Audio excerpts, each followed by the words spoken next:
আমি তো আছি, তোমরা কেমন আছো? জি আপা, আলহামদুলিল্লাহ। আপা আমার চিনছেন? আমি ছাত্রলীগের যুগ্ম আহ্বায়ক, গোপালগঞ্জ সদরে আপা। হ্যালো হ্যাঁ, আপা, আপনাকে খুব মিস করতেছি আপা। দেশের অবস্থা তো হ্যাঁ, খুবই আপা, দেশের অবস্থা তো খুবই খারাপ আপা। আমাদের খুবই খারাপ। সবার উপরে শুরু করছে এখন খুব খারাপ। আপা, আর ওই যে আজকে গতকালকে রাতে তো আপনার পার্টি অফিস থেকে 6 জনকে গ্রেপ্তার করছে, মানে গোপালগঞ্জের পার্টি অফিস থেকে আপা। আপনি নিউজ জানেন কিনা আপা? আমরা তো বাড়িতে ঘুমাইতে পারতেছি না আপা। এটা প্রশাসন খুব মানে খারাপ করতেছে, যৌথ বাহিনী অভিযান করতেছে আপা, এই অবস্থা। হ্যালো হ্যাঁ, ওখানে তো একজন শিবির আর একজন হলো ছাত্র দল, তাদেরকে বসাইছে এখন গোপালগঞ্জে। জি আপা, এটা আসলে গোপালগঞ্জে এখন আপা আমার আমার আসলে আপনার সাথে অনেকদিন ধরে কথা বলার ইচ্ছা ছিল, বাট আপনি ধরছেন, অনেক ধন্যবাদ আপা। আর আমাদের গোপালগঞ্জে একটা দিক নির্দেশনা দিবে এরকমের একজনকে একটু সেট করলে আমাদের জন্য ভালো হয়। আর দ্বিতীয়ত তাহলে সারা বাংলাদেশের নেতাকর্মীরা হয়তো বা নামতে পারতো। হ্যাঁ, একজনের নাম বলবা, সাথে সাথে পুলিশ একটা মামলা দেবে এবং গ্রেপ্তার করে নেবে। ও, তাহলে তো ওইটা আসলে, তাহলে সেটাও তো আসলে, তাহলে আমাদের কোন দিকে যে যাব আপা আসলে?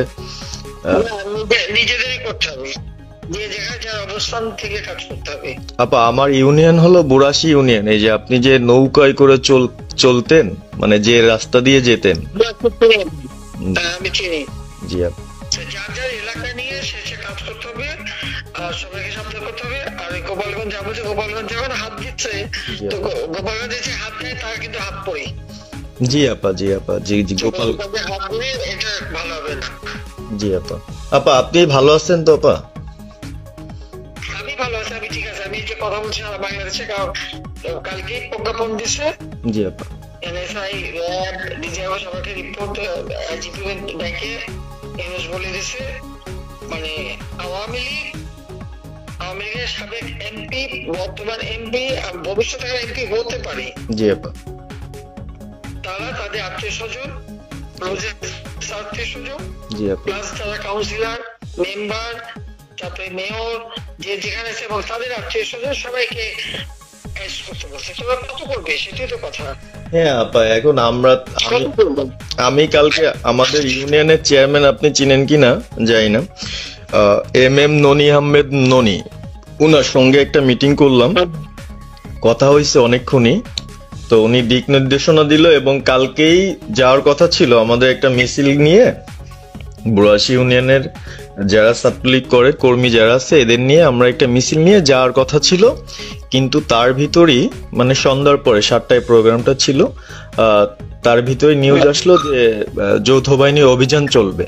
তো আমরা গেলাম না, ওনারা যারা গেছিল যাওয়ার পরে আপনার অ্যারেস্ট করলো। আর ওই যে পিছন দিয়ে যে গেটটা আছে না আপা, ওই গেট দিয়ে হয়তো বা 4-5 জন ধরেন যে চলে গেছিল বাইরে।